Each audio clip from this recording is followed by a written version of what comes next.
Tom Gates, absolutely fantastic at some things, by Liz Pigeon.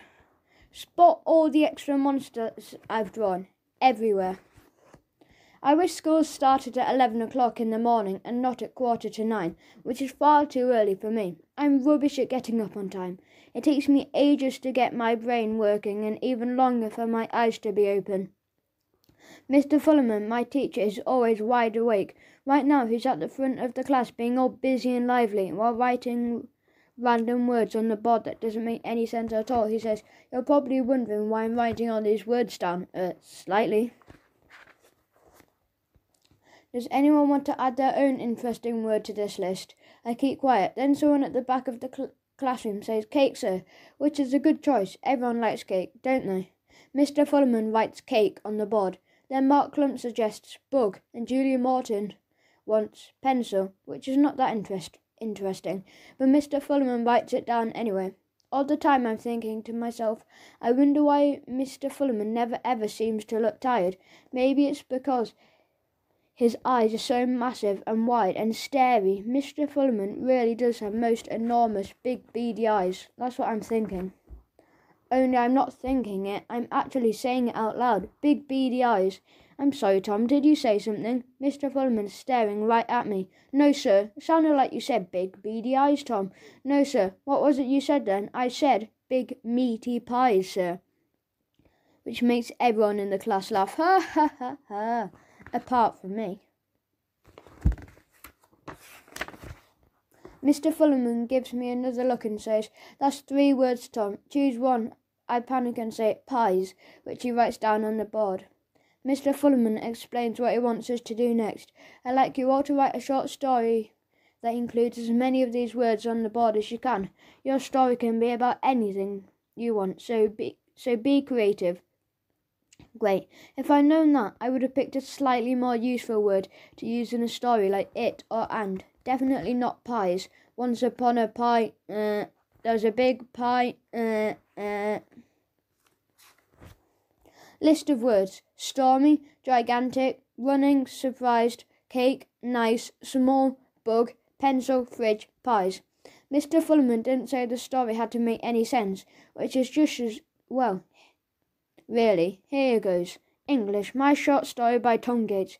It was a stormy night when I surprised my grumpy sister Delia by running her a gigantic bath. She was very happy until I pointed out there was a bug sitting on her head. I suggested she could wash it off in the bath, but Delia got cross and tried to flick it away with a pencil instead. Eventually, when she went off to have her bath, I helped myself to the delicious pies in the fridge. There was a cake too. I ate most of it, but because I was nice, brother, I left Delia a really small piece. Here it is, the end. There, all done. Once I finish my story, my mind turns to other things, like dog zombies, which is the name of mine and Derek's band. I decide to experiment my drawings. A few different types of dogs as zombies for a change. Usually I draw them like this. But today I think I'll draw a new one. Then a huge dog zombie, a bonkers dog zombie, a tiny dog zombie, a sausage dog zombie. I'm just getting started when Mr. Fullerman stops my drawing completely. But today I think I'll draw new. Tom, as you've obviously finished your story and have found time for drawing, you can hand out the new school planner to the class. Marcus Meldrew, who sits next to me, is very impatient. He sees the new planners and tries to snatch one from the pile. "Give me my planner, Tom. Hand it over," which is a bit rude, so I say, "Calm down, Marcus. You'll get yours eventually." Then I take his planner from the top of the pile and pass it over his head right around to Amy Porter. "Here we go, Amy, your planner." This winds Marcus up. He tells me, "Hurry up, I want my planner now." He's tugging at my jumper, which is annoying, so I ignore him and begin giving out the planners from the back of the class, working my way to the front. By the time I reach Marcus, he's practically tearing his hair out with frustration. Last but not least, your planner. Marcus goes to grab it from me and Mr. Fullerman says, "Don't snatch, Marcus." I agreed, so I hand Marcus his planner in extra slow motion, which is funny and makes Marcus more cross. A double whammy. Mr. Fullerman says that if we finished our stories like me, we should write our names on the planners, then take a good look through them and remind ourselves of any special school events that are coming up this term. These planners are for you to write down important information, like when your homework is due in, which is not my idea of important information. I'm flicking through the first few pages of the planner. There's the usual school stuff inside, like Oakfield School Behaviour Policy. I didn't even know we had one. A calendar, school holiday dates, very important. Dates for school reports, not so important. School fairs, sports dates, school photographs, blah blah blah. There were also a few blank pages for notes. I cross out notes and write doodles instead. Then I spot that I'd completely forgotten about marked very early. Special events, Year 5 school activity trip, Monday, Tuesday, Wednesday, which is brilliant news. I nudge Amy and say, hey, I've forgotten about the school activity trip. That's good, isn't it? And she says, haven't you put your name down already? And I say, no. Didn't you get the letter weeks ago about the trip? No. So I'm guessing your parents didn't fill in the form or go to the meeting about the trip either. No, and no, I say. This is not sounding promising at all. Then, just when I think things can't get any worse, Marcus joins in the conversation. You won't be going then, Tom. It's fully booked now. Bad luck. How did this happen? I'm trying to remember what I did with the very important school activity trip letter. Think. I'll scrunch up this paper, important letter. Okay, I just remembered. Amy must think I'm some kind of idiot losing my letter. Well, sort of losing it. Groan. I tell her I'm not normally so forgetful. Yes, you are, Tom, Amy says, which is a bit true. If I don't get to go on the trip, I'll be missing good stuff like climbing. I'm not bad at that. Swimming. I'm good at that. Kayaking, which is kind of canoeing. I've never done before. Sounds good. Building stuff. Can't wait. Every year, the kids who've been on the trip always come back and tell everyone how fantastic it was, which can be a bit annoying. The trip was amazing. Brilliant. So good. I really want to go. Sigh. Amy suggests I talk to Mr. Fullerman about getting another form. Good thinking. I put my hand up and say, Mr. Fullerman, I've just seen the school activity trip in my planner. Is it too late to put my name down? Mr. Fullerman looks at me from his desk and says, I hope not, Tom. I'll give you another letter. Try not to lose this one, will you? How did he know I'd lost it? Break time. When I see my best mate Derek at break time, I ask him about the school activity trip. He says, I thought you were going. I say, no, I forgot and now it might be too late. Derek says, it won't be as much fun without you, Tom, which is nice of him, but doesn't help my situation. Everyone seems to be going, apart from me. Solid, Norman, Mark, Amy, Indrani, Florence, Brad, oh yes, and Marcus. Every time I see Marcus, he doesn't stop reminding me that he's going and I'm not. Yet. I'm going on this trip, and if it's not bad enough, every teacher suddenly seems to want to talk about the school activity trip as well. This would be useful if you're going on the school activity trip. Mrs. Worthington even says school activity trip in maths. The school activity trip is for 3 days. There are 9 different activities to do, so how many could you do each day? The answer is none in my case, as I might not be going. On the way home, Derek can see I'm a bit fed up, so he tries to make me laugh by telling me what happened in his class today. Someone, I don't know who, drew a funny picture of Mrs. Knapp dressed as a bear, like she did for book week, so I said, did you get into trouble, Derek? I guessed it was him. It was close, but I managed to rub out her face before Mrs. Knapp came in and saw it, and told me to sit down and start drawing aliens on the board. Derek shows me a small version of what he drew. It's genius and does cheer me up. The first and most important thing I'm going to do when I get back is make sure Mum or Dad fills in my school activity trip form. If I forget to bring it in again, I'll have no chance of going, which would be a disaster for me. When I get to my house, I notice there's a group of people standing in next door's front garden, which is a bit odd. Mum thinks so too, because I can see her peering through a tiny gap in our living room curtains. She's still watching them, even when I wave at her. A very old lady called Mrs. O'Leary used to live in that house. When I was little, Mrs. O'Leary would tell me that she was 150 years young, you know. I thought it was true until Delia pointed out that nobody is that old and only an idiot would believe her. Thanks. That makes you an idiot, Tom, she tells me, being a nice sister. Then, a few months ago, Mrs. O'Leary moved out. Bye! To live closer to her family, leaving the house empty until now. So I'm deliberately taking my time to open my front door while having a sneaky peek at exactly who's next door. There's a lady with a clipboard. She's chatting to a man and a lady with a girl, who could be my age. I'm not sure. They're all about to go inside when the girl turns around and catches me staring at her. She sneers at me at first. Then she only goes and pulls a really stupid face. I wasn't expecting that. I could just ignore her, or I could do this right back at her.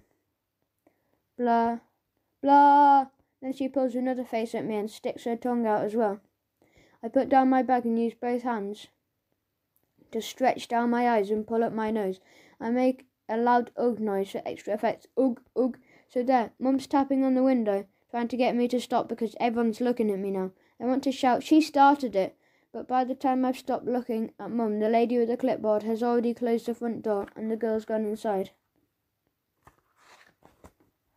When I come into the house, Mum looks a bit cross. Why have you done pulling those silly faces, Tom? The girl started it.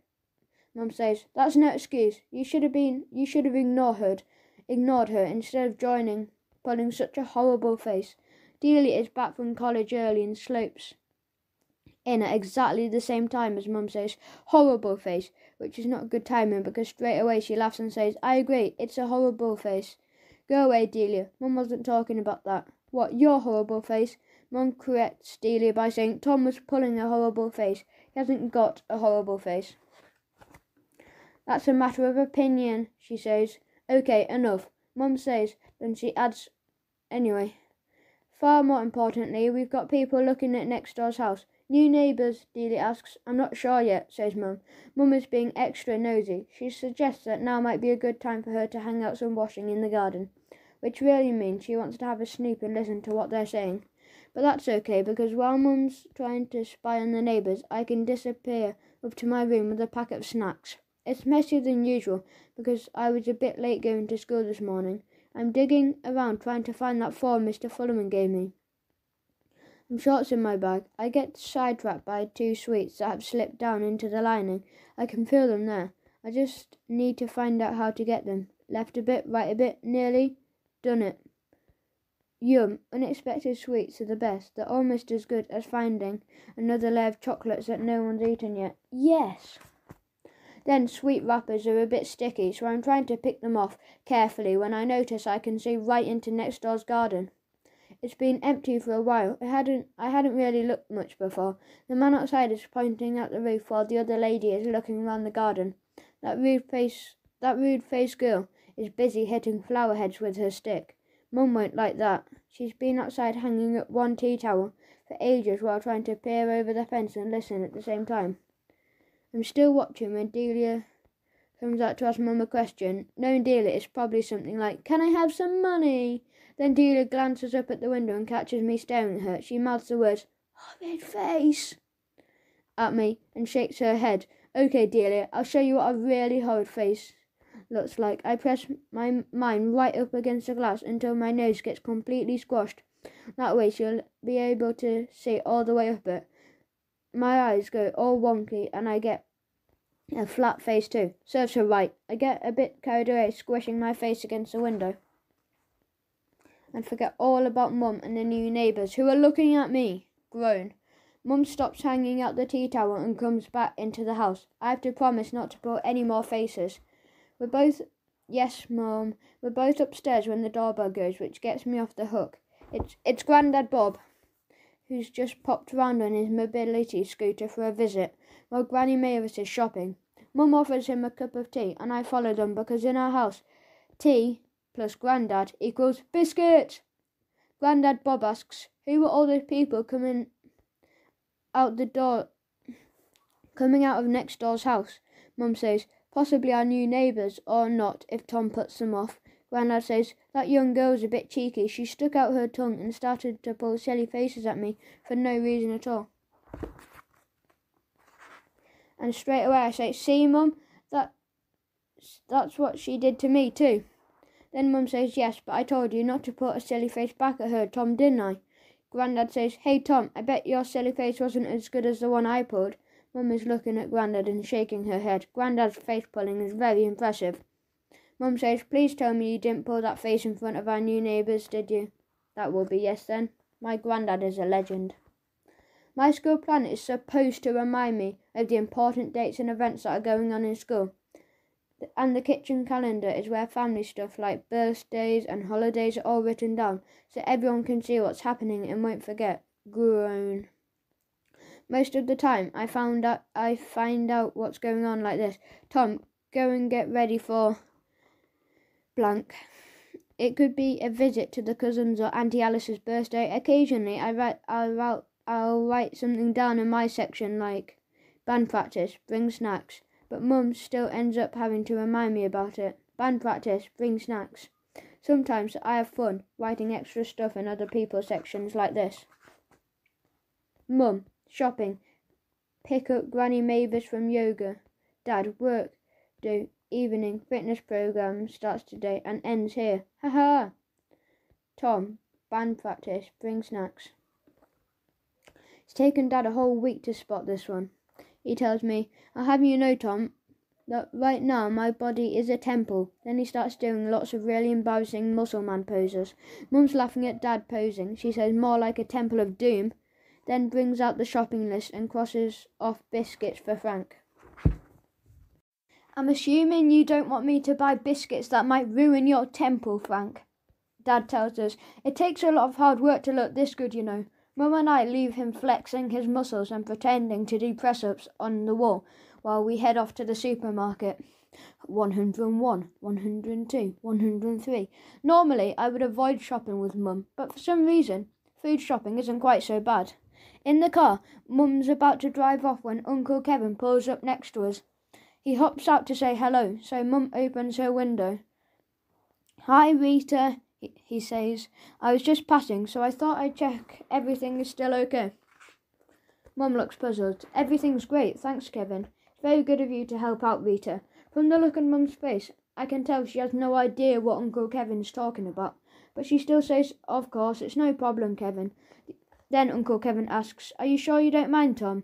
Mum's giving me the evils in case I say something stupid like, we've got no idea what you're talking about, Uncle Kevin, which wouldn't be the first time. So I just play along and say, I don't mind at all. Luckily, Uncle Kevin adds, the boys are really, really looking forward to stay over with you. And suddenly, Mum remembers what's happening. Of course, it's all on the kitchen calendar. It's not. Uncle Kevin looks at his watch. I'll go and say hello to Frank while I'm here. We've just left him flexing all his muscles, Mum tells him. That shouldn't take too long then. Uncle Kevin is still laughing at his joke when we drive off. Mum says to me, your dad will be surprised to see Uncle Kevin, won't he? Yes, he will. Hello, muscle man Frank. Supermarket special. Part of going to fine shopping with Mum is being able to sneak a few extra snacks into the trolley when she's not looking. I don't always get to keep them though. I'm only buying essentials, Tom. Custard creams are essential. I spend most of the car journey telling Mum how well I did in school this week, for a change. Fingers crossed she'll be in a really good mood and happy to treat me. I don't tell her the whole story about how Marcus Meldrew tried to put me off by staring at me with his eyes crossed. Mum doesn't need to hear about any more funny faces. Besides, I played a good trick on Marcus later that day and pretended his eyes were crossed again. Uncross your eyes, Marcus, I told him. They're not crossed, he said. They really are. And if you don't uncross them, they might stay like that forever. How come I can only see one of you if they're crossed then, he asked me. So I told him, that's a very bad sign. It means your eyes are starting to stick like that already. I was very convincing. Marcus wanted to see for himself, so he asked to go to the toilet. When he came back, he said, my eyes are fine. I'm not falling for that trick again. I pointed out that he must have wobbled them back into place when he stood up. Ha ha. Mum didn't need to hear any of that stuff. So, here I am at the supermarket with Mum and her list, which she likes to try and stick to. Mum says, thank goodness Uncle Kevin reminded me about your cousins coming to to stay. I've no idea when they're coming, though. Not too soon, I hope. Me too. I look on the kitchen calendar. It must not be written down. It's definitely, and I know why. Hello, Kevin. Of course they can come and stay. I'm writing it on the calendar now. Not. We grab a trolley and head to the fruit and vegetable section. There's a special offer on a big Super Saver bag of bananas. Mum puts one in the trolley and says, "Bit green, but they'll ripen up." Normally, I would wait for a good covering of shopping on the bottom of the trolley before attempting to sneak a treat. But I don't have the chance because Mum has brought out another list. Nearly forgot I've got this mini list for you to do, if that's okay, Tom. Add own trolley equals own treats. Yes, Mum, I can do that. I'll be here, so come straight back. No messing around, okay? It's not a big supermarket. I know where to go, so this won't take long. I like being in charge of my own trolley. On the list, I have to get cereal. That's easy. Tick. Chocolate spread. Tick. Not only on the list, but a bargain. Fizzy sherbet. Tick. Not on the list, but for the cousins. Onion rings. Tick. Not on the list, for me and the cousins. Bag of self-raising flour, whatever. Tick. Bag of castor sugar. Shopping is a breeze. Tick. Super-sized packet of toilet rolls. Largest pack. Tick. I'm looking up and down the aisle, and I had no idea there were so many different types. Quilted, extra soft, recycled, extra thick, budget, packs of 2, 6, 12, different colours. I've read the list again. Super-sized, it says, but they all look the same size to me. I'm confused until I spot the biggest pack I've ever seen. Yep, that's them. I try and lift a pack down from the shelf. It's not heavy, just tricky to hold. I'm struggling to carry it and I can't quite see where I'm going or where I left my trolley. It's here somewhere. Here we go. I squash the massive pack of loo roll down into the trolley and head back to where Mum is. On the way, I make a quick detour to grab a pack of caramel wafers and wedge them down the back. There, all done. I can hear someone calling, "Tom!" It must be Mum, so I do the super spin turn in the trolley and bump right into Amy Porter. "What are you doing here, Amy?" I say. Amy says, "Same as you, Tom, or I was until you pinched my trolley." "Hurt, did I?" "Yes, you did. I saw you. Our shopping's under that massive pack of toilet rolls." "Oh, yes, so it is. That's embarrassing. We need to swap trolleys, then follow me." I feel like I'm doing the supermarket walk of shame. Amy says, "That's a lot of toilet rolls." Oh, great, as if this wasn't awkward enough. I have to chat about toilet rolls too, so I just say, "They were on the list," and wave my list in the air. Amy's mum is chatting with my mum, who's standing next to my trolley, which is full of stuff that's not on my list. Amy's mum says, "It's easily done, don't worry, Tom." "I wondered why you were taking a while," Mum says. "She spotted all the extra goodies I have." I say, "It's all for the cousins." "Okay, well, some stuff's for me." Amy says, "You've squished your tomatoes in bread, Tom." "Whoops, so I have." Amy's mum says, "We'll get more." Luckily, the toilet rolls haven't squished my caramel wafers. I grab the wafers and shove them into our trolley behind the toilet rolls again. Only somehow I managed to accidentally rip the plastic that's holding the rolls together. 2 of them fall out and bounce on the ground. They keep rolling right down past all the checkouts, building up speed as they go. "Quickly, Tom, grab them," Mum shouts. I'm trying. I manage to catch them before they unravel completely. All this in front of Amy too. I just want to go home now, but we still have to pay at the checkout. The man on the till asks Mum, "This toilet roll pack is broken. Do you want a new one?" "Thank you, that would be good," the man announces to the whole supermarket through a loudspeaker. "Super-sized pack of toilet rolls to 6, please. The really enormous pack. The pack that looks like it will last for about a year." That's not true, but he thinks it's funny. I've had enough of toilet rolls for one day. We're loading up the car with the shopping when we bump into Amy and her mum again. Mum is busy trying to fit all the toilet rolls into the boot, which won't close, so she starts passing me individual toilet rolls to put them on the back seat. It's like playing a game of toilet roll past the parcel. Amy says, "Those toilet rolls are a lot of trouble, aren't they?" I say, "Yes, they are." Then I suddenly remember something that's not a lot of trouble. My caramel wafers. I take them out of the bag and offer Amy one. "Good job I remembered to take these out of your trolley," I tell her.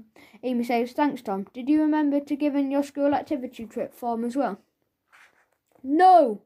It's been nearly a whole week since Mr. Fullerman gave me another form to fill in, which must still be in my room somewhere. As we drive home, Mum tells me not to worry. She says, "There's nothing you can do about it now, Tom. I fill it in when we get back."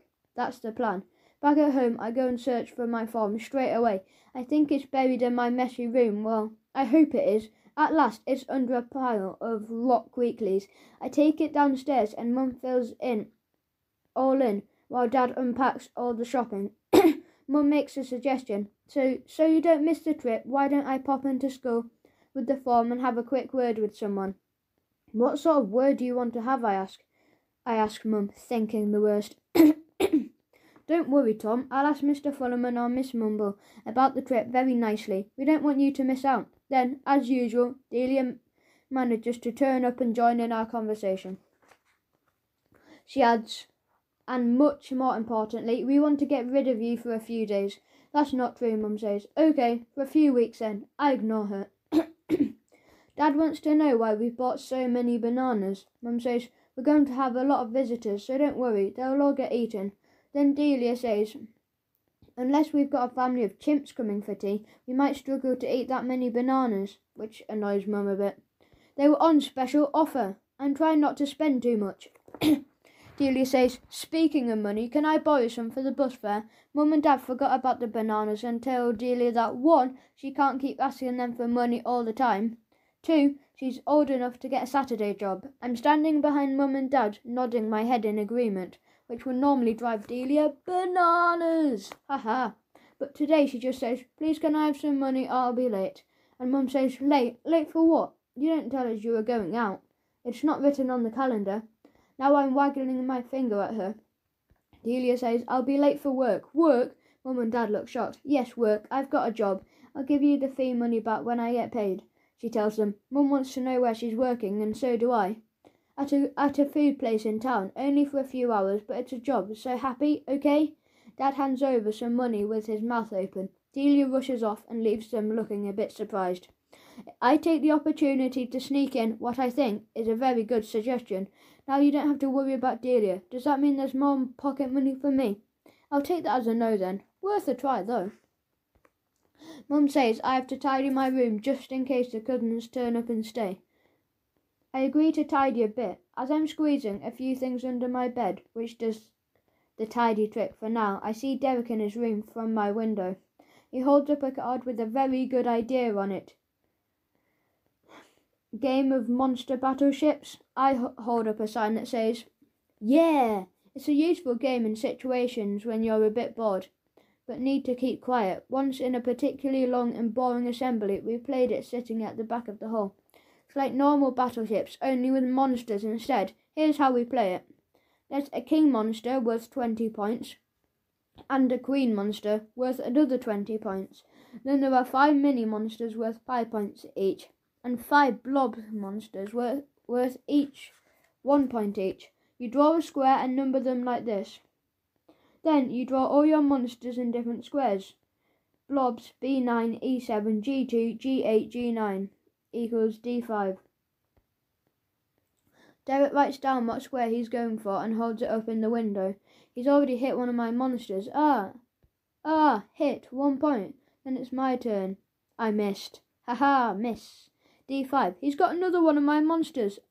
Hit, 20 points. We keep playing until Derek Mums comes in and says he has to go to bed. Derek won this time. I'm wide awake, so I do some monster doodles until I get a bit more sleepy. Zzz. Morning.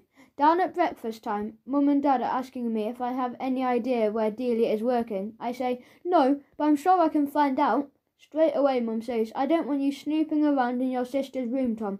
Dad laughs and says, "Absolutely not, Tom. That's your mother's job." Then Mum says, "What do you mean? I'm not a nosy person at all, but I can think of loads of times Mum's been nosy." So I say, "What about when you were pretending to hang out the washing so you could hear what the new next-door neighbours were talking about?" Mum says, "I had lots of wet washing to hang out. I wasn't pretending." So I remember her that she only had one tea towel, which makes Dad laugh.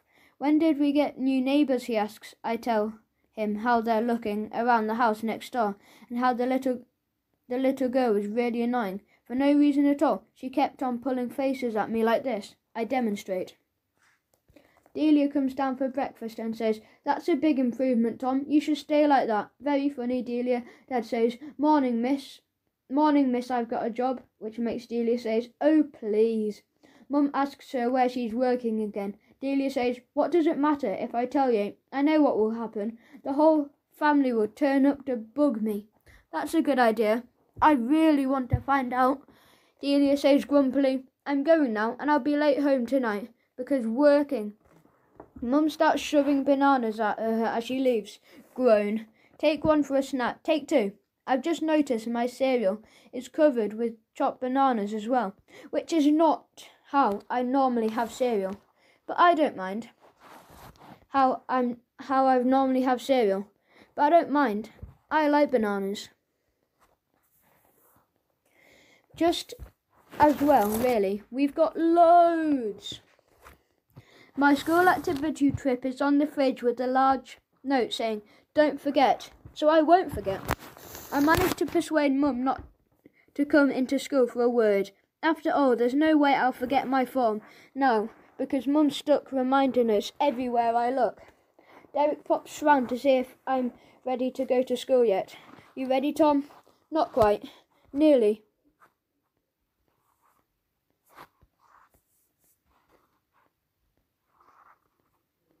While I'm upstairs brushing my teeth, Dad's chatting to Derek downstairs. "Are you going on a school trip, Derek?" "I hope so." Then I hear Mum asking Derek if he can make sure I give him my form and take a banana with him. We've got plenty. It's like Mum doesn't trust me, which is annoying. I run downstairs and grab my bag for school. Then Derek and I both say bye before rushing out of the house. We're only halfway down the road when the look on my face tells Derek that, "No!" Mum's waiting for me at the door with the form in her hand, along with another banana, in case I get hungry. Got it. At school, Mr. Fullerman says I can take my form to the office. So straight away I go off to see the Mrs. Mumble who's on the phone. While I'm waiting for her to finish her call, her family comes in and stands behind me. Mrs. Mumble puts her hand over the phone and says, "I'm sorry, I'll be with you in a minute. Take a seat." Not to me, to the family behind me, who all go and sit down. I turn around to have a look. There's a girl who looks very familiar. As I'm staring at her, she starts doing stupid bunny teeth at me. Now I remember. What's she doing here in my school? Mrs. Mumble comes off the phone. "What's this, Tom?" I give her the form, but I get a bit distracted by the girl and blurt out, "It's my activity rabbit form, Mrs. Mumble," which makes no sense at all. Do you mean your school activity trip form, Tom?" "Yes. It's a bit late, but we've had a few cancellations, so you might be okay." I tell Mrs. Mumble that I'm sorry it's late, but I really want to go, and if she can do anything to make sure that I'm on the list, that would be absolutely amazing. She says, "Like I said, Tom, you might be in luck with the cancellations," which is excellent news. When Mrs. Mumble says to the waiting family, "Welcome to Oakfield School. Mr. Keene will be with you very soon. I hope that girl's not coming to my school. And if she is, fingers crossed she's not in my class." That would be bad news, unless she sat next to Marcus and annoyed him instead, which might work. With my form safely given in, I go back to class to catch up with one of my favourite subjects, art. Things are looking up. Mrs. Worthington is teaching our lesson today. Put down paper all over the desks so they don't get too messy. Mrs. Worthington wants us to get a brush, a water pot, and choose one colour of paint to do our pictures. Let's paint to clean up, I suppose. Norman Watson is already in trouble for flicking paint onto his paper. Most of it's gone on Pansy's back. Next, Mrs. Worthington says, "Find a lovely object to paint using the 5 techniques I've just shown you. If you want to take anything from the table over there to paint, please do." Not really. Or you might have something of your own instead. That's an idea. Shame I didn't bring my caramel wafers with me today. I'm rummaging through my bag and I find a couple of Granny's cocktail sticks left over from the cheese and hedgehog she brought round, and I find another banana. I poke the sticks in the banana so it looks like an alien. Amy brings a small plant back to the table, and for some reason Marcus has chosen a woolly sock with individual toes to paint. Mrs. Worthington is walking around giving tips on what to do next. Good start on your sock, Marcus. Marcus suddenly moves his arm and jogs me. I splodge paint all over my paper just when Mrs. Worthington comes to look at it.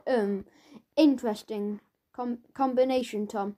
I try and tell her what happened. It was a mistake. Marcus jog, but Mrs. Worthington's already gone to stop Norman from flicking more paint. I say, thanks a lot, Marcus, for jogging me. He says, I didn't touch you. It's not my fault your picture looks like a splodge. This splodge reminds me of someone. Can you guess who it is? Amy, I ask her. She guesses straight away. Ha ha ha, Marcus. While I'm waiting for my picture to dry, I take the cocktail sticks out of the banana and think about eating it. That's when I notice that the banana skin has turned black, where the cocktail sticks went in it. I gently poke one of the sticks into the skin again, and it starts to turn black, almost straight away. Okay, this could be good. So I do a few more dots and start to build up a doodle. Watch out for the pointy ends of the stick. Amy wonders what I'm doing, so I show her. That's amazing, she says. It's good, isn't it? I do another banana doodle in the fresh side. Guess who? Amy is very impressed and thinks it's funny, and Marcus, who's being nosy, is looking at it too. What's that? A banana doodle. Let's have a look, he says. Marcus wants to know how I did it, so I say, it's easy, I'll show you. Dot, dot, dot, dot, dot, dot, dot. There you go, that's how you do it. Marcus is studying the banana closely. As the dots get darker, he says, okay, I get it now. Is that Mrs. Worthington? So I say, keep your voice down, Marcus. I don't want Mrs. Worthington to see it. See what, Tom? Too late. Mrs. Worthington says, that's very creative, Tom. You've done a dot drawing on a banana. I have. And that looks a bit like me. Uh-oh, I'm in trouble now. Stay behind after class, Tom. I'm guessing Mrs. Worthington has just seen the extra moustache dots. Groan. Could have been worse, I suppose. Even more banana news has travelled fast about my banana tattoos and how to do them. Bananas have never been so popular in school. They're everywhere. I've been doing a few extra banana doodles at home too. You can still eat the banana as long as you don't leave them for too long. This one is for Delia. I told her it was a present. Ha ha ha. The pile of bananas Mum bought has gradually gone down when Granny Mavis came round with a whole lot more. Hello, I know how much you all like bananas, and they're such good value. Luckily, she didn't bring another one of her banana hedgehogs, but she had made some banana and pepper biscuits. Norman and Derek turned up for band practice just in time to eat some. We're supposed to be writing new songs for dog zombies. It's so easy to get distracted. Granny gives us a plate of biscuits to take up to my room with us. Norman eats most of them. I get out my guitar and try to think of things we could write about. Norman suggests, how about bananas? Maybe. Maybe not. Or about a dog called Rooster, Derek says, because we can all hear him barking in the garden. Norman wonders if our favourite band in the whole world, Do3, would write about a pet dog. So far, the songwriting is not going very well, so we have a few more ideas from looking at stuff around the room. Pillow song, blanket song, window song. I see through the window. Then I suggest we could look at the pile of rock weeklies for inspiration. Delia's got more in her room. I'll get them, I tell them. They agree. It's a great idea. Delia's room. Ha ha! I think Delia's at work, wherever her work is, so she won't catch me snooping around. While I'm in there, I spot something that looks very odd and out of place in Delia's room. It's a little white hat. I've never seen her wear anything like that before. I grab the rock weeklies and put the hat on my head. Norman and Derek think it looks stupid on me. It looks stupid on them too. As we're looking through the rock weeklies, this page gets my attention. Calling all Do3 fans. That's us. Here's your chance to design a t-shirt for Do3. Do3 are looking to their fans to come up with an original design for a t-shirt that will be printed and worn by the band themselves. Send your designs to the address below with your name, address, and contact details. Competition deadline is. Songwriting is abandoned for now. Instead, I get all my pens, paint and paper. We'll have to have a go at doing some t-shirt designs. Norman's paint flicking works out a bit better this time. Derek's drawing is pretty good too. My doodle t-shirt design takes a while. Worth it though. Dad pops his head round the door to see how the songwriting is going. It's not. Then he says, I've got a special tasty snack for you all too. Three guesses. What is it? Not more bananas, I say. Groan. Bananas with a difference. Dad's gone and stuck a caramel wafer on each of them. Thanks, Dad. It's a very good idea. He likes our t-shirts too. Norman tries to eat his while Derek and I go straight for the wafers. We save the bananas for later, after I've done another quick doodle on them. We're just finishing off our t-shirt designs when Delia comes storming into my room. She shouts, Where's my hat? So I say, What hat? The one you took from my room along with those rock weeklies. 2, she says, looking at all her magazines. I try to keep a straight face and tell her, No hats around here. Derek and Norman are keeping out of this. I need it for work, so you better give it back fast. Then Delia suddenly spots her hat. The banana's wearing it. Delia snatches the hat back and shouts, Keep out of my room. I wait until Delia's left before making Derek and Norman laugh like this. Ha ha ha. School news. In class, Mr. Fullerman says he has an announcement to make. Looking at the expression on his face, I can't tell if it's going to be good news, bad news, or both. So we're all waiting and waiting. It's about the school trip, he says. He's really stringing this out. If you put your name down on the list, I can tell you now that you all be going on the trip. Phew, that is good news. It's not long before we go either, so that's just as well. Then he tells us, and here comes the bad news bit. Everyone will be expected to take notes on all the interesting experiences you'll be having on the trip. Really? Each of you will be given a very special journal to write in, and hopefully draw in too. Mr. Fullerman shows us some of the journals that other kids have done in the past. They're a bit good. As you can see, it's a great way of remembering your trip. I guess so. Sounds like a lot of work to me. The journals are a bit nicer than our usual school books, which is good, and there's no other homework to do while we're writing our journals. Excellent. Mr. Fullerman hands out more letters about the trip too. There's a list of stuff we have to bring. The only thing I don't have is a waterproof coat, but Derek has 2, so I can borrow one of his. At break time, I double check that's okay with Derek. No problem. Phew. I say, that means I won't have to go clothes shopping with Mum, which is always a relief.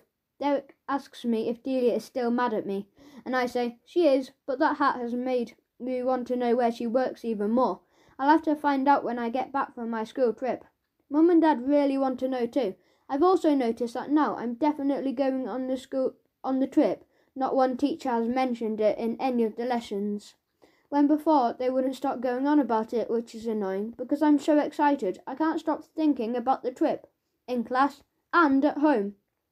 But Mum and Dad are driving me a bit bonkers about the trip. You'll need a lot of extra warm vests. Sigh. You can take this woolly hat with you, Tom. Oh, great. I'm only going for 3 days, but from the way Mum's fussing about things, I have to pack. You'd think it was 3 weeks. Box of plasters, all your pants, and toothpaste, extra socks. Delia's been out a lot, and I haven't seen that hat again since the banana was wearing it. As I am off tomorrow on the trip, the fossils have come round to say bye. Granny Mabel says, I made you a little something, which is nice of her. It doesn't look like a little present to me. It's not. Granny has knitted me a huge jumper with a massive smiling banana on it. You'll grow into it, Tom. It'll keep you warm on your trip, she tells me. Thanks, Granny, I say. I don't mention it might not fit in my bag. Grandad gives me a banana biscuit for travel snacks. He bites into one and pretends it's broken his teeth, which makes Granny sigh. I give them both a hug and go off to pack the rest of my stuff. I discover that somehow Mum has managed to sneakily pack my bag already. Surprise! So I just need to concentrate on the really important stuff instead, my snacks. Some of the other things Mum wanted me to take, I leave out. Shower cap, eye mask. I keep the plasters, they might be handy. Tonight I'm going to bed early. I don't want to be late, as usual. I am very excited. Mustn't forget to bring my activity trip journal either. Tom Gates' school activity trip. It's sort of a diary. Oh, yes. The journey. Just for a change, I managed to wake up nice and early so I could, 1, get into the bathroom, BD, which stands for before Delia, Double check I hadn't forgot anything important from my trip, like swimming trunks, because that's happened before. 3. Make a very big decision. Teddy or no Teddy. I decided to bring Teddy, but hide him. Then I squeezed my case shut and headed downstairs for breakfast. I was in a really good mood until I bumped into Delia coming out of her bedroom. She pushed past me and said, "Haven't you gone yet?" Which I thought was a stupid question to ask, so I told her, "I've gone, but if I'd gone, I wouldn't be here, would I?" Then she said, "Well, hurry up and go, will you, before accidentally tripping over some tins of paint and brushes that Dad has left at the bottom of the stairs." Dad was in the kitchen and called out, "Mind the tins of paint and the brushes at the bottom of the stairs." Just a little bit too late. "Enjoy your trip?" I asked Delia, which I thought was funny, even if she didn't. I left my bag at the front door, then headed to the kitchen where I could smell something delicious being cooked. It was pancakes, my favourite. Mum said pancakes would keep me going all day on your really long journey. Thanks, Mum. Delia, who was even more grumpy now, said, "What's a long journey? He's only sitting on a coach for 2 hours, not trekking up a mountain." True, but I'm happy to have pancakes any time. Trekking up a mountain is exactly the sort of thing Tom might be doing on his trip, Dad said, which was a worry, because I don't remember seeing anything about trekking up mountains on the list of activities. I decided to eat 3 pancakes just in case. After breakfast, Mum asked me for the 10th time if I'd got everything, and I said, "Yes, I've got everything, even your toothbrush?" Apart from my toothbrush. I didn't mention I'd forgotten to brush my teeth as well. For the 11th time, Mum asked me, "Have you got everything?" And I said, "Yes, I think so." Then Dad carried my bag to the car while I said bye to Delia. "Are you still here?" she asked. "I'm leaving now." "Finally," Delia said grumpily. Then she stood by the front door to watch us go. When I got in the car, Mum told me, "We'll miss you, Tom. Even Delia will miss you." But from the way Delia was punching the air and pretending to celebrate as we drove off, I'm not so sure. When we get to school, everyone was already sitting on the coach waiting for me. "Hurry up, Tom, you're a bit late," Mr. Fullerman told me as we arrived. Being late wasn't such a bad thing because Mum and Dad had to say goodbye to me quickly without too much fussing or hugging. Phew. All the kids in my class were watching, including Marcus Meldrew, who for some reason was staring at me with his eyes crossed again. Derek managed to save me a seat behind Solid and Norman, who was so excited he could hardly keep still. When the coach finally set off, all our mums, dads, friends, families, and even pets waved goodbye. All the kids cheered and waved back, apart from Julia Morton, who was already feeling coach sick. The school activity trip had begun. Yeah! Straight away, Derek and I got out our snacks to see what we both had to eat. It was an excellent selection. Derek said, "The feast will last us ages." Yum. Loads of food after. It didn't last us ages. Most of the girls, including Amy Porter, were sitting together at the back of the coach and singing really loudly. Mr. Fullerman would get cross normally and say, "That's enough singing, girls," or "Too loud." But as things were supposed to be a fun trip, he let them keep singing, for a while anyway. Derek suggested we could play that yes or no game, which was a good idea, as Derek had come prepared with sticky notes and everything. He wrote something down quickly and stuck it to my forehead. Solid was already laughing at what it said. "I am a flea."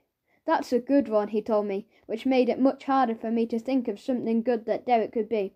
I thought I'd pick something funny, but Derek guessed it so quickly. "I am a monster." Unlike me, I took ages to guess what I was. Am I alive? Yes. Am I a singer? No. Have I got legs? Yes. Am I famous? No. Am I a rooster? No. Am I an animal? Kind of. This went on and on and on. Eventually I said, "Am I a bug?" Derek just said, "Yeah, close enough." I'd never have got that. A flea was a good creature to choose. After our game, it was snack time. I rummaged through my bag to take out my snack box again, but I kept finding little notes from Mum that Mum must have slipped into my bag. "Miss you, Tom," or "Brush your teeth, Mum, XX. My mum likes to write me notes, I told Derek. Did she write this one as well? Derek asks. "Tom, you have rotten teeth. Ha ha ha." I think Delia did that one. Typical. As I'd eaten most of my snacks already, the only things I had left were the banana biscuits Granny Mavis made and the slightly green bananas. Norman said he'd eat one if I didn't want them. Help yourself, I told him, before I realised that Delia had been doodling. She'd got the banana doodle idea from me, though Norman didn't seem to mind eating it. This seemed like a good time to have a go at drawing something in my journal. It wasn't easy drawing on a moving coach. My monster doodles looked a bit wobbly. The coach journey went really fast, and before we knew it, Mr. Fullerman was announcing, "We're here, make sure you don't leave anything behind on the coach." Everyone got more chatty and lively as we turned into the activity centre, apart from Marcus, who was asleep and dribbling. Mark Clump was about to wake Marcus up when Norman did it for him. Boo! As we got off the coach, the activity centre team leaders cheerfully said hello and showed us the way to the hall. We took our bags off and waited to find out who'd we be sharing cabins with. There was another coach, already parked next to ours, but none of us took much notice of it as we were all busy looking around. I told Derek, "The fun starts here." Or maybe not. The team leaders handed out tidy cabin forms, which didn't look like much fun to me. Activity Centre tidy cabin form. I'm good at some things, but being tidy isn't one of them. We were given maps of the centre too. I've stuck mine here so I don't have to keep explaining where everything is, which is handy. Gym, diner hall, swimming pool, medical room, office reception, camp leaders block, boys' cabins, girls' cabins. I marked my cabin with a star on the map. I was in summer cabin B, along with Brad, Norman, Solid, Marcus. I can't get away from him. Leroy and Mark. Derek was in a different camp with his class, Spring Cabin B. It was next door to ours, so not that far away. You can see on the map there were 2 more cabins nearby called, you guessed it, Autumn and Winter. All the cabins had wooden floors and nice comfy bunk beds. Brilliant. Inside the wardrobes there were separate sections for each person sharing a bunk bed, along with a mirror and a few more drawers to stuff things in. Our bags were kept on the rack but the only person who could reach the top was Solid, which was handy. I was going to share with Solid, who really wanted to sleep on the top bunk, but he got stuck climbing up and changed his mind. It's too tricky for me, he told me. Brad Galloway and Norman had already started to run around the room, jumping from bunk to bunk. Mr. Fullerman stomped into the cabin and pointed to his room with a warning. I don't expect to be disturbed by you lot larking around all the time, so you'd better behave yourself, boys. They replied, yes, sir, but not in a very convincing way. Unpacking didn't take long at all. It's amazing what you can stuff into a wardrobe with one hand. Solid reminded me that you were supposed to get changed into our sports kit for this afternoon, which meant taking everything out again, and that's when I found these. More of Mum's notes again. Groan. Love you, Tom. XX. She put this one in my trainer.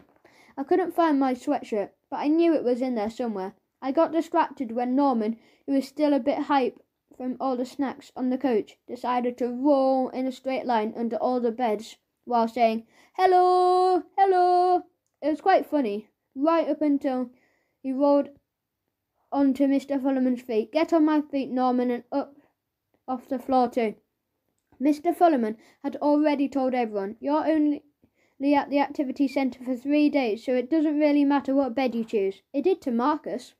He had a massive sulk about what bed he was in. I wouldn't be able to sleep if he didn't have the end bed, he told Mark Clump, who was at the end bed. Mark Clump said, okay, I'll swap because I can get a much better view of the bats from this bed. Marcus looked shocked. What bats? The bats in the woods over there, Mark said. They like old trees and sometimes they sleep in barns, or maybe even cabins like this one. Leroy Lewis asked if the bats would bite. They're not vampire bats, Mark assured us. All this talk about bats was making Marcus a bit twitchy. What do you mean, vampire bats? No, not vampire bats, normal bats. They hang out in corners of rooms or gaps in the ceiling. Mark Clump told Marcus there was no need to be scared of bats, and Marcus said, I'm not scared of bats. I'm not scared of anything. If you say so, Marcus. Then Marcus only went and asked Mr. Fullerman if he could move beds again. He said, I can't sleep in the corners. I really need to be in the middle bed on the top bunk. It was in the middle and on the top bunk. Mr. Fullerman sighed and told him, you don't want to be late for lunch if Tom doesn't mind moving, that's okay with me. I was very hungry and just wanted to eat, so I said, fine, I'll move. And I told Marcus I'd get all my stuff later. Before we left for lunch, I managed to just quickly grab my sweatshirt from under the floor and follow Mr. Fullerman out of the cabin. On the way to the diner hall, Mr. Fullerman told us who we were sharing the centre with. Great Manor School, which made us all groan. That school is super good at everything. Oakfield School versus Great Manor School equals a win for Great Manor School every single time. Their kids had already arrived and changed, done an activity and eaten lunch. Not like us, Oakfield School kids. We only just made it to lunch. My unpacking. I was standing in the lunch queue choosing what to eat, pasta or chicken. Both, when I could hear laughing coming from behind me. Derek was already eating, so I chose the pasta and went to sit down with him. More people started laughing, which made me wonder what was so funny. Derek and I compared lunches first. The same. Then cabins. Any bats in yours, I said. Not that I know of, Derek said. Amy Porter and Florence Mitchell walked past me, and they started laughing too. When Marcus joined in, I'd had enough and asked him, what's so funny, Marcus? He said, you are, Tom. Then Derek spotted something stuck on my back and took it off. This might be the reason why people were laughing. It was only another note, one of Mum's notes. To my lovely Tom, miss you loads. Kiss, kiss, kiss. From Mum. Groan. Fingers crossed there were no more of Mum's notes anywhere. After lunch, team leader Joe came to collect us. He wanted to know, are you ready to get started? And we all shout, yeah. Then he asked, hands up if you like building and making things. I love making stuff. So I got carried away and shouted, yes, me, I do. A bit too loudly. Calm down, Tom, Mr. Fullerman said. It's Norman who usually gets overexcited. When Derek was put in the same group as me, I got even more excited, along with Solid, Norman, Indrani, Marcus and Julia, who said she was feeling much better now. I think Derek and I are pretty good at making things, if I do say so myself. Last week we made an excellent den in the garden. It was a very good place to hang out when Mum wanted me to tidy my room. 2. Delia was looking for her latest copy of Rock Weekly. 3. Dad kept asking where his biscuits had gone. Joe and the other team leaders showed us some stuff laid out on the grass. Can anyone guess what you'll be making today? Brad Galloway thought it was funny to whisper, cupcakes. He got a big glare from Mr. Fullerman. I laughed. Mark Clump suggested, we can make a spaceship. I could see that sort of working. Someone else said, a house? Maybe not. Then Amy Potter said, which was the right answer, rafts. Joe told Amy, well done, and explained what he wanted us to do. Number 1, think about how to design your rafts. 2, work out how to make your rafts. 3, use the materials provided to build your rafts. Joe said it was very important to work together as a team, which was easier said than done with Marcus in our group. He kept suggesting weird ways of putting the raft together. Let's tie this to a tree. Why? It took us quite a while, but finally, with team leader Jenny's help, the raft got sort of finished. Mr. Fullerman and the team leaders congratulated us all on finishing your first activity. Team leader Joe said, we'll see whose raft is going to be the winners in the raft race tomorrow. Raft race? What raft race? I'd forgotten about that, Solid said. He wasn't the only one. Building a raft is one thing, racing it was something else. I hope the race is a short one, Derek said. I'm not sure our raft will make it. He had a point. Norman, Leroy and Solid wanted to have a midnight feast, which was a brilliant idea, but I'd eaten most of my treats on the journey, apart from 2 tattooed bananas, so at dinner I tried to sneak out some extra food under my sweatshirt. I only managed a couple of biscuits and another banana, which I suppose was better than nothing. On the way to our cabin, we got chatting to some kids from Great Manor School who seemed nice enough. They told us about the climbing wall and how high it was. Marcus Meldry said, that wall doesn't look high to me. Even Solid, who's really tall, thought it looked a bit scary. Marcus boasted, I've climbed higher. When was that, Marcus? Derek asked. On holiday. It was a massive mountain. That wall will be easy for me to climb, Marcus insisted. We'll see, I said, then reminded Marcus that all my stuff was still in his wardrobe. I really need it back. Marcus just took everything out and dumped it on my bed, which would have been okay if only another one of Mum's notes hadn't fallen out of my sock. I managed to grab it before Marcus read it out loud to everyone. Phew. Mum had only gone and mentioned my teddy in the extra note, which would have been extra embarrassing. Brad Galloway suggested that as well as a midnight feast, we should play a few tricks on some of the other kids. What kind of tricks? Mark Clump asked. Hiding stuff in people's beds, that kind of thing. What, like an apple crumble bed? Norman asked. I told him. It's an apple pie bed. Yeah, we should do one of those. The only problem was none of us knew how to do an apple pie bed.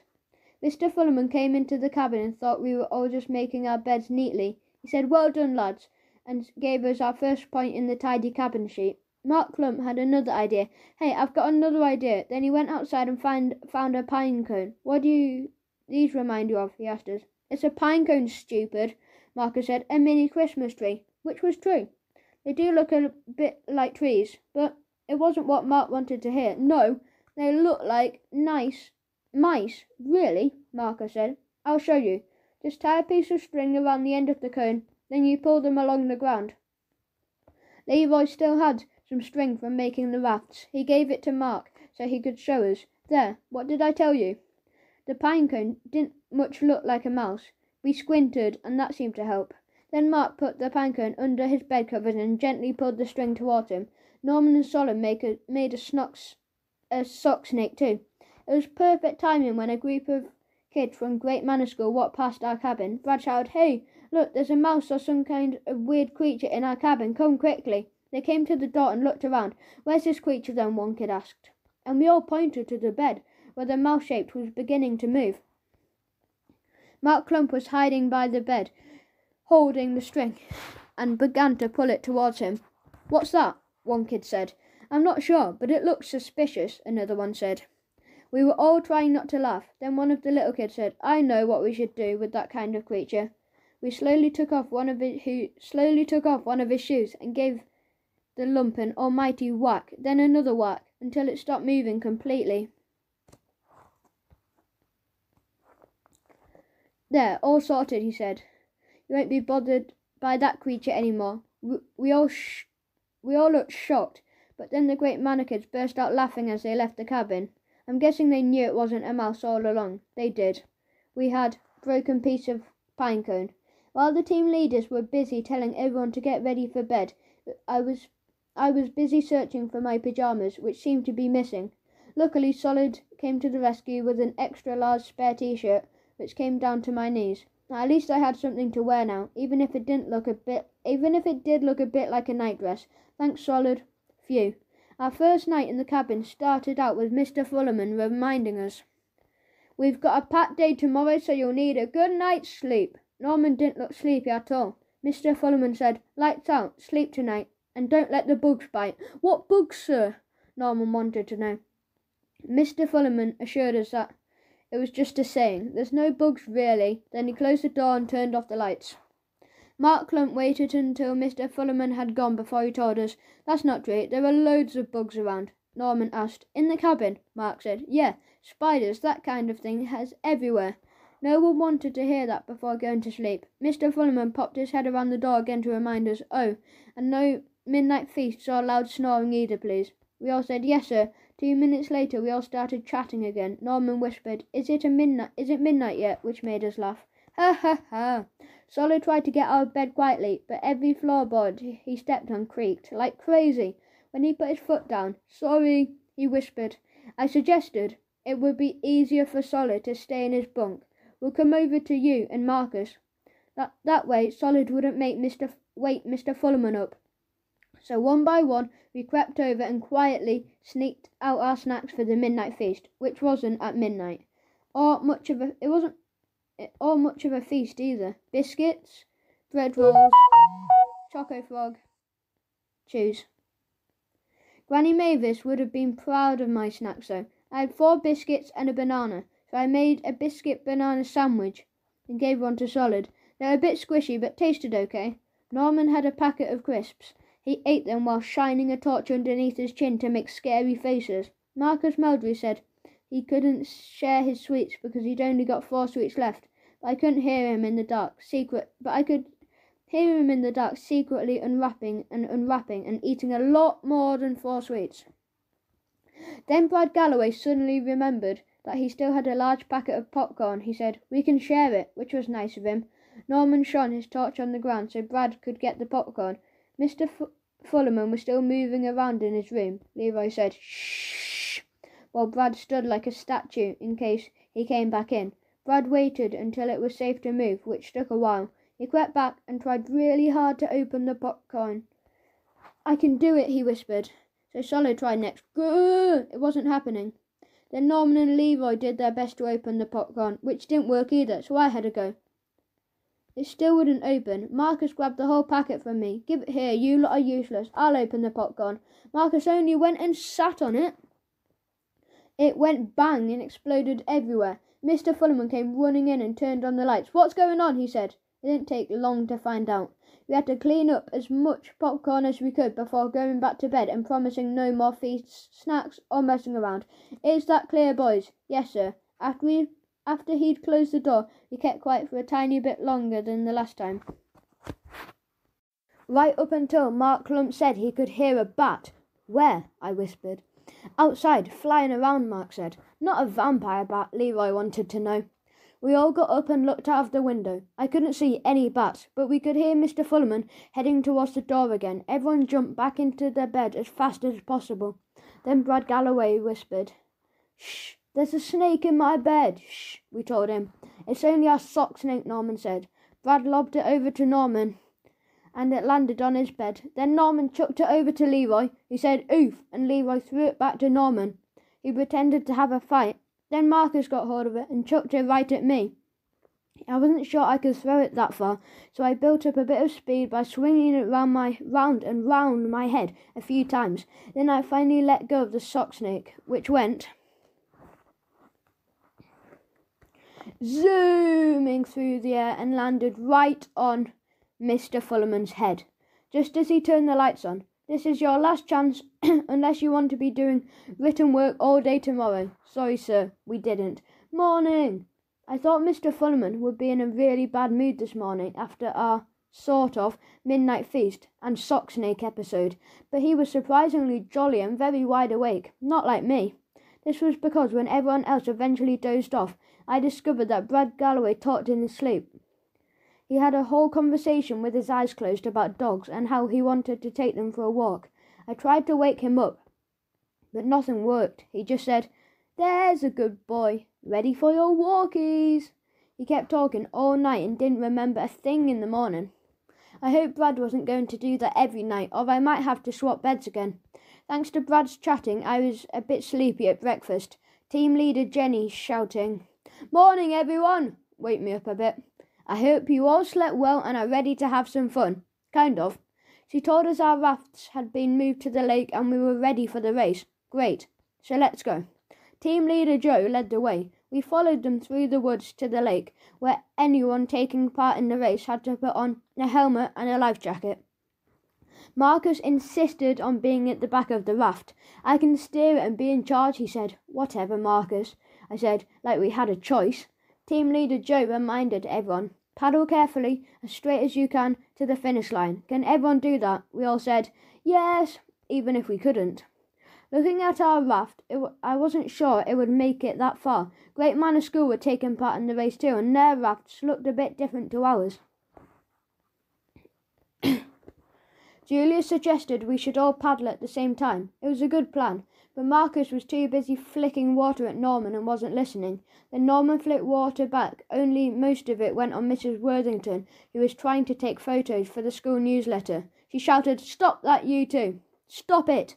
When team leader Joe blew his whistle for the race to start, we all began to paddle like crazy, but not at the same time, or in the same direction. Our raft wasn't going very far, mostly just round and round in circles. "Paddle together," Julia told us again. As we went round for the third time, Marcus stood up, which was a mistake. "Sit down, Marcus," Derek said, because he was making the raft wobble. Eventually, we started to move forward very, very slowly, and way behind the other rafts. I could hear cheering at the side of the lake from the other kids, which kept going. Paddling was hard work.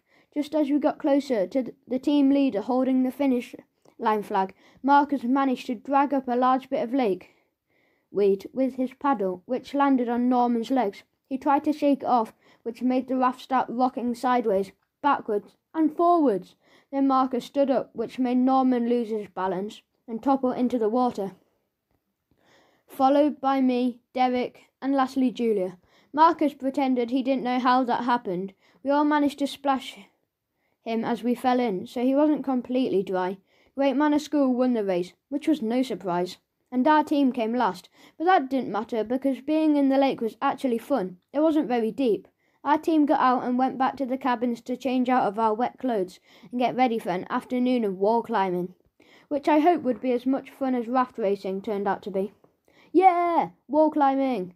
As Marcus Meldrew was the only one not to fall in the water, it was even more annoying having to listen to him going on and on about how easy wall climbing is. Wall climbing is easy because I'm very brave, you know.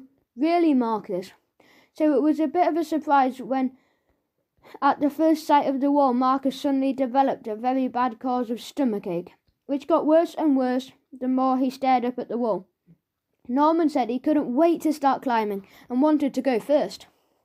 It was amazing how fast he managed to whiz up to the top. Go, Norman! Go, Norman! We shouted, which made Marcus groan and hold his stomach even more. Mr. Fullerman decided that Marcus should miss out the wall climbing and go to the sick bay instead, and that seemed to cheer him up. When it was my turn, I was a bit slow, but I got there in the end. Just coming back down to the ground turned out to be an adventure too. Everyone except Marcus managed to climb to the very highest of the wall. I would have had a lot more sympathy for Marcus if I hadn't caught him scoffing loads more sweets when we got back to the cabin. He said the sweets made him feel better, and he could definitely climb that wall now. No problem. Knowing full well it was too late. Solid told Marcus climbing the wall was a lot harder than it looked. After hiding his sweets, Marcus said, "It didn't look that hard to me." "How would you know?" I wondered. And Marcus said, "It wasn't my fault I got a stomachache. I'm a good climber and brave too." "You're not that brave," I said, which was true. "Well, you're not either," Marcus said. "How do you work that one out?" I asked him. "A brave person wouldn't need to bring a cuddly-wuddly teddy bear with them." Huh? Marcus had been snooping. "Thanks a lot, Marcus," I said, feeling a bit embarrassed. Then Brad said, "What's wrong with having a teddy bear?" Turns out I wasn't the only person hiding a soft toy after all. "I can't sleep without mine, Leroy said, which shut Marcus up. Though if I was Norman, I might have kept quiet about having a snuggle blanket. Doesn't anyone else have a snuggle blanket then? No, just you, Norman. It looked a bit manky too.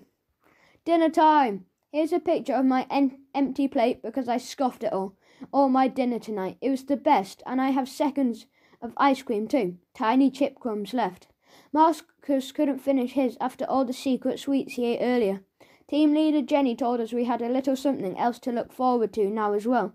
Then she handed everyone a small package or envelope to open. I got 2 letters and some caramel wafers, even though we're not away for that long. It was nice to get a letter and treats. I'm guessing the teachers brought everything with them, so we all got our letters at the same time. Here's mine. Hello, Tom. We hope you're having a great time doing lots of exciting activities at the centre. The house is very quiet without you, but while you've been away, we're busy painting your bedroom. It will look great when you get home, and making it much tidier too, which won't be difficult. Here are a few wafers for the journey home. Don't eat them now. We'll see you very soon. Much love. Mum and Dad. Kiss, kiss. Then I got a surprise, as the other letter was from Delia. Tom, I wish I could say I was missing you, but that would be a lie. While you're away, Dad's going to paint and decorate your bedroom. He couldn't decide what colour to do it, so I suggested a mixture of stripes and spots might be nice in different colours. When you get back, you might need a pair of sunglasses to look at it. Granny Mavis is making you a welcome home cake. I hope you like cabbage. I told her it was your favourite, so you will be in the cake. Ha ha, from Delia. Kiss. Then I noticed there was a P.S. on the other page. P.S. I found your D3 design, a t-shirt competition entry. You forgot to post it, numbskull. P.P.S. It wasn't bad either. No way! I'd worked so hard on the design too. I can't believe I forgot to post it. Marcus offered me a sweet. I looked so fed up. No thanks, I said. I hardly ever say no to sweets. Owl trouble. Cabin B. That's us. I'd been rubbish at getting points on the tidy room chart. We all kept forgetting to make our beds and that kind of thing. Derek told me that his cabin, Spring B, were trying to be extra neat because apparently there's a massive prize for the tidiest cabin at the end of the trip. There is. He says that Mrs. Napper's in charge of the prize, so who knows what it will be. Talking about prizes, I showed Derek the letter from Delia. He read the first part and said, I'm so glad I don't have a sister. It gets worse. Read the last page. I told him. Derek shook his head. Oh no, how did you forget to post your t-shirt competition design? Who knows? I just forgot, I said. I think this might have been why. Derek was gutted for me. He thought I might have won too. You never know. There might be another competition you can enter, Derek said, trying to be all cheerful for me. Yeah, maybe. I'm pretending to be okay, but inside I'm doing this. Ah! Getting back to the very messy cabin, Solid thought it would be funny to hide in the wardrobe, which was a bit of a squeeze, then leap out at whoever opened the door, which in this case was me. Surprise! I got a bit of a shock, but at least it took my mind off not posting my t-shirt competition design for a bit. Norman said he wanted to be a bat and sleep upside down tonight. He told everyone, it's quite comfy. It didn't look comfy to me. Norman changed his mind when his face went all red. I told him, your face is as red as Mr. Keene when he's angry. When Mr. Fullerman came in to tell us about tonight's campfire treat, he did a quick head count to check we were all in the cabin. Where's Solid? We pointed at the wardrobe where he was hiding again. Mr. Fullerman opened the door and Solid leapt out at him, shouting, Boo! We all thought it was funny, even if Mr. Fullerman didn't. I'm writing this by torchlight because Brad is talking in his sleep again, which is beginning to freak me out a bit. He's mumbling something about marshmallows. I think he's reliving the campfire treats we had tonight. That's what it sounds like. It was a fun evening which started out nicely though. Here's what happened. Yummy hot chocolate. Zzz. Our team leaders organised a wonderful campfire for us to sit round, and they gave us hot chocolates and toasted marshmallows too. The teachers were all very pleased with the way the trip was going. Relief. Nearly done. Phew. They said everything seemed to be working out well. No accidents, touch wood. Mr. Fullerman. No one was too homesick or sick. Marcus's stomachache didn't count. We were all having a great time with just one more day to go. Mrs. Worthington told everyone not to get too close to the campfire. You don't want anything to singe from the heat. Like a moustache, I whispered to Derek and made him cough on his marshmallow. We were all chatting and enjoying ourselves when Mark Clump suddenly pointed to the sky and said, Look, at the bats flying, over there. Some kids didn't like the idea of bats flapping around. Team leader Joe said we were very lucky to see them and told us some very interesting facts, only he called them bat facts, and spoke in a loud TV sort of voice. Bat facts 1. Bats aren't actually blind. They can see perfectly well, so saying blind as a bat is rubbish really. Bat facts 2. A single bat can eat over 600 bugs in an hour, which is a bit like a person eating 20 pizzas a day. Bat facts 3. A baby bat is called a pup. That's a good one. I'll tell my dad that one. Then team leader Alan cleared his throat and asked us if we would like to hear a special campfire song. Why not? So you can all join in. Alan brought out his guitar and was about to start singing. When he opened his mouth, this noise came out. Twirl-it, twirl-woo. Which wasn't what we expected. Julia Morton shouted, What was that? Amy said it sounded like an owl. Twit-twit, twit-twoo. There it was again. Joe said, That sounds very much like a tawny owl in the trees. Who wants to take a look? Everyone did. Mr. Fullerman got the most excited. He whispered to us all, Look how close it is. It was quite close. We crept up as quietly as we could. Joe pointed to the owl that was sitting on a tree looking at us. Mr. Fullerman said, That's amazing. Look at its feathers and those eyes. I don't think I've ever seen such big eyes on an owl before. Have you? I whispered to Derek, Are you thinking what I'm thinking? Yes, he was. Teacher, Mr. Fullerman, beady eyes, owl. Owl. Big, beady eyes as well. It had been a very long day, and all the owl watching had made it even longer. Back in the cabin, I was still listening to Brad sleep-talking, groan, when I finally thought of a good way to wake him up without getting out of my bunk. I could do my impression of an owl hooting. "Tut-twit, twat-twoo, tut-twit, twat-twoo." It was such a good owl hoot that everyone else in the cabin woke up, apart from Brad. "Twat-twit, twat-twoo." Mr. Fullerman woke up too, and thought the owl was back. I pretended the noise came from outside. "It's that owl again. It woke me up too," I told everyone. Mr. Fullerman said he would go outside and shoo the owl away. He told us, "Now go back to sleep, all of you." "Yes, sir." Norman and Solid Snake started being thrown around the cabin. Only this time, when it came to me, I found a much better use for it and managed to wake Brad up. And I got some sleep. Wake up, Brad. Eventually it happened. In the morning, the last person to wake up was Marcus. Looking at him, snoozing with his mouth open, I had what I thought was an excellent idea. I got my teddy and the other cuddly toys from Brad and Leroy. We made them all cozy right next to him. Marcus stayed like that right up until Norman added his snuggle blanket. I think the whiff of him woke up. I took a good photo to stick in my journal, though. Today was our last day of doing activities. Derek said it was kayaking, which is sort of like canoeing. We'd all be going home in the afternoon, and I was a tiny bit sad. Mind you, the team leaders didn't seem that upset. From the way they were being all extra keen and jolly, you'd almost think they were pleased to see us leave. Before we were allowed to kayak on the lake, the team leaders brought us to the swimming pool and showed us the important safety stuff, along with reassuring some kids that there are no sharks or monsters in the lake. The Great Manor kids are already there and making everything look easy. It wasn't. Once we got in the kayaks, Marcus said, I kept getting in his way, but he was the one wobbling all over the place. It took me a while to learn how to roll my kayak round and paddle in a straight line. Team leader Jenny eventually told me, "Well done, Tom. That was absolutely fantastic. You're ready to kayak on the lake," which was good news.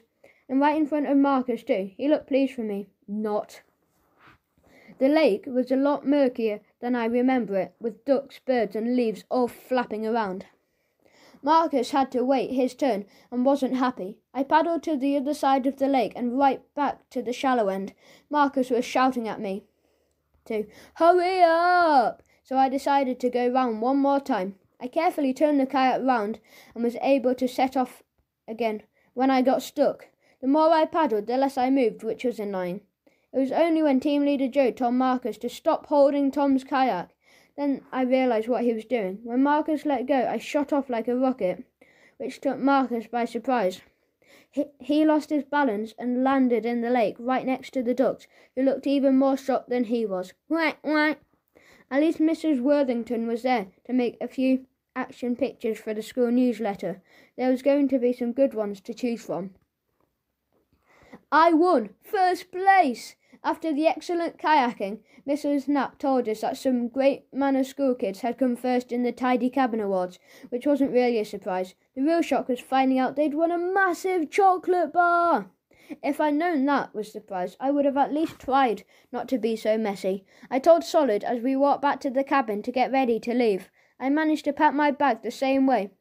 I unpacked it, which didn't take long. It was a bit heavy on the way home with a few more soggy towels and t-shirts. Norman suggested we should all sit on the back of the coach this time. It's more fun. So we got a move on and tried to bag the back seats. Mrs. Knapp and the team leaders had gone round all the cabins to do one last check before we left. On the coach, the whole group did a 3 cheers for the team leaders and the teachers. Hip hip, hooray! Then Mrs. Knapp held up some of the stuff she'd found. Whose toothbrush shaped like a cat? It's Julia's. Mine. Someone else's fluffy bed socks? Me. Norman said they were his. Then she held up a smelly-looking t-shirt and a nasty sweatshirt. No one claimed them. And last but not least, who's this lovely teddy belong to? Some kids went, ah. Derek nudged me and said, that's yours, Tom. Oh, no. So it was. I mumbled and slowly put my arm up. It's mine. Who said that? Yes, Mrs. Knapp. Is that Tom? Is this your teddy bear, Tom? Yes. I didn't think it was possible to make me feel any more embarrassed about my teddy. Then she did this.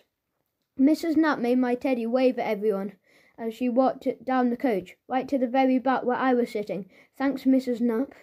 Maybe sitting at the back of the coach wasn't such a good idea after all. At least I got to use him as a pillow for the rest of the journey. Journey home. On the way back, someone spotted Great Manor School's coach, which had stopped at the side of the road. We waved as we went past, and noticed some of the kids didn't look too well. Mr. Fullerman said, "Oh dear, looks like they had too much of that prize-winning chocolate bar. Tidy cabin, add chocolate, add coach equals yuck." I told Derek it wouldn't have made me sick if we'd won it. As we got closer to home, everybody was starting to get a little bit excited. I wasn't sure who was coming to pick me up, either Mum or Dad, or maybe both, but definitely not Delia.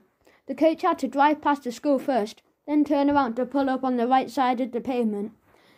It gave us all a good chance to see who was waiting for us. Derek spotted Rooster first. When his dad, I couldn't see anyone yet. When we got off the coach, Rooster was pleased to see Derek. I could tell. I told Mr. Fingal that I didn't need a lift, as my mum and dad were coming to pick me up. Derek said, "Band practice this Sunday," as we left, which was a good idea. I'll write that one on the calendar when I get home. There was no sign of Mum or Dad at all. One by one, all of the kids' friends, parents and families disappeared, and I was the only one who was left. Mr. Fullerman said, "I'll give your Mum and Dad a call. Bring your bag and come into school to wait. I'm sure there's a good reason why they're late." I hope so. Mrs. Mumble was in the school office, and so was Mr. Keene. Mr. Keene asked if he'd had a good time. "Yes, sir, I did have a great time, right up until now." Mr. Fullerman reappeared and said that someone was coming to collect me right away.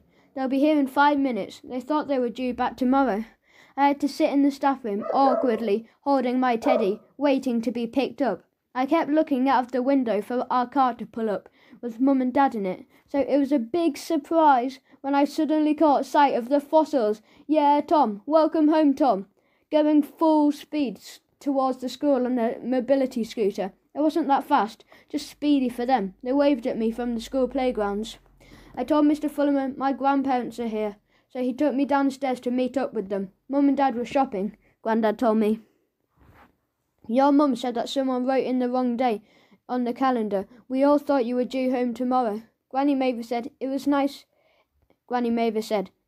of the fossils to come and pick me up, but they really didn't need to bring the flags. I'm glad they were late, and no one else was here to see them now." It took me a bit longer to get home walking, next to the mobility scooter. Granny Mavis reminded me that Dad had been painting and decorating my room while I was away. I'd forgotten about that. "It looks different," Grandad added, which was a bit of a worry. Different is something I'd say when I couldn't think of anything else to say, which was positive. So when I got home, I went straight to my room to see what was different really meant, apart from the beat Delia had messed with. My room looked amazing, and so much tidier too. It looked freshly painted on my own very special blackboard doodle wall. How good was that? Mum and Dad weren't back yet, so I got rid of Delia's welcome home message and decided to draw up a few of my favourite moments from the trip to show them when they got home. There were a lot to choose from. It was a great trip, but it's nice to be home. Haha, the end. School activity trip was the best. I climbed a high wall. Marshmallows and hot chocolate. Thanks, Mum and Dad, for doing my room. I had a great time on the trip. Sock snake. Delia's stupid hat. Haha. We saw bats, more bats. Marcus fell in the water. I went kayaking. I still have some good plasters left, which is very good for sticking on the back of my journal. 3 days I can feel like a very long time to be away, even though I know it's not. It's great to get back to doing some of the things that I haven't been able to do for a while, like playing with Rooster, having the bathroom to myself. Delia's not been around much, which is also good. Being back in my own bed, sleeping peacefully, without being woken by bats or chatting, I don't miss that at all. A few other things happened when I was away. Mum managed to find out exactly when the cousins were coming to stay after all, and it's this weekend. She had to take a sneak peek at Auntie Alice's calendar to find out. Aha! I write everything in, and this sign went up next door, sold, which has sent Mum into extra nosy mode. She's desperate to find out who's moving in. She says, "I hope we found out soon. I just hope it's not that annoying face-pulling girl." Dad says, when the cousins come over, we might be going out to eat for a change, as a special treat. Yeah! There's a new place in town that's just opened up, which would be good for the cousins too, he adds. Why would it be good for the cousins, I ask. It's all you can eat. Sounds like my kind of restaurant. Big pile of wafers. Dinner with the cousins. Auntie Alice and Uncle Kevin are dropping the cousins off really early this morning, so Mum and Dad are rushing around tidying the house up. I'm trying to watch some TV before they arrive, but Mum keeps puffing up cushions and vacuuming around me, which is annoying. When they all arrive, Auntie Alice tells Mum, "The house looks so tidy. I hope you didn't clean especially for us." And Mum says, "No, of course not. We always have it tidy at the weekend," which is news to me. I take the cousins and show them my new doodle wall. They like it a lot. "Here, have a draw if you want," I say. "What shall we draw?" they ask. So I suggest they draw a monster or maybe some funny pictures of their family. I do it all the time. Their doodles haven't go down too well with Auntie Alice or Uncle Kevin when they come up to say goodbye. As they're leaving, Dad tells Uncle Kevin, "You have to admit, it was good likeness, Kevin." It was. I ask the cousins if they fancy a snack. Like I don't know the answer already. We go down to the kitchen to see what there is to eat. "Oh, look," I said, pretending to be surprised. "We have bananas." "Lots of them. Help yourselves." Luckily for me, they do, which helps the numbers go down. I'm getting a bit fed up of having bananas. Dad's asking them about school and what they are up to, and even worse, "What kind of music do you like then, lads?" which is embarrassing, especially as he's never heard of anyone they say. Worse still, Mum wants to know if we want to make biscuits. "Biscuits? Mum, they won't want to make biscuits." "You don't, do you?" "Why not?" they say. "We like biscuits." That's a surprise to me. Mum gets out all the ingredients and we make biscuits. We make a bit of a mess too, but I get away with leaving it because the cousins are here. Delia has suddenly appeared and is hovering around, trying to help herself to one of our freshly cooked biscuits. So I tell her, "If you want a biscuit, you need to say, 'Please may I have a biscuit, my lovely brother Tom,' and I might let you have one." The rest of the day I keep the cousins busy by watching non-scary films. We go next door and hang out with Derek while taking Rooster for a walk, which is fun. Derek says, "Your cousins are very tall, aren't they?" "Do you think so?" I say as we walk behind them. Going out. We're getting ready to go out to eat when Dad does his usual of rushing around the house turning off all the plugs. We're all sitting in the car waiting to go when he remembers one he missed. Mum says, "Come on, Frank, we'll be late." I want him to hurry up because I'm a bit squashed in the car. When we get to the restaurant, it's really busy, with loads of families all piling their plates up with food. We're shown to a table and told that depending on what size plate we have, that's how much it costs to eat. Dad says we can all have a medium-sized plate. That's more than enough, I think. There's so much food to choose from, I don't know where to start. The cousins seem to know what to do. I can't help thinking I've been here before, even though I know I haven't. I go and help myself to a really nice dinner of everything I love. Mum tries to add some extra vegetables to my plate, which makes some of my food spill over onto the table. She says, "Whoops, never mind." I'll ask the waitress to clear it up, but the waitress we've got doesn't want to come over. She even turns her back on Mum and tries to ignore her. Mum has to find someone else to help instead. Mum says, "Charming, I'm not leaving a tip for her." Dad's plate isn't too bad. He reminds Mum about his body being a temple again, which makes both of us roll our eyes. But the cousins' plates are something else. They spend ages stacking them up as carefully as they can, with as much food as possible. They balance like a tall tower. If someone hadn't accidentally knocked into them, they would have made it to the table too. We watched 3 huge mountains of food collapse over the floor, tables, and splatter some of the other diners who weren't very happy. The whole of the restaurant was staring at the food and us. It was really embarrassing, especially for one waitress who was sent over to help clean the mess. At least we all know where Delia works now, and where I've seen those hats before. Mum decided to leave her a tip after all. When Delia gets home later, I told her the food was very nice just before she slammed her bedroom door. In the morning, she was still mad. "This whole family is a nightmare, and you wonder why I don't want to tell you where I worked." She's got a point. It was quite funny though. The cousins didn't help much by reliving the whole story for Auntie Alice when she comes to pick them up. She says they had a nice weekend, but Uncle Kevin's golf swing was a bit crooked, so he's recovering at home with a crinkled neck. When I get home from school today, this letter was waiting for me. For the attention of Tom Gates, 24 Castle Road, UK, Rock Weekly. Not just any old letter, it's from Rock Weekly magazine.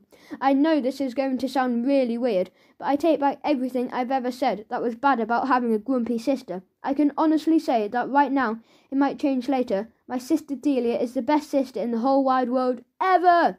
I actually want to go and hug her and say thank you to her for being so brilliant and absolutely fantastic at most things.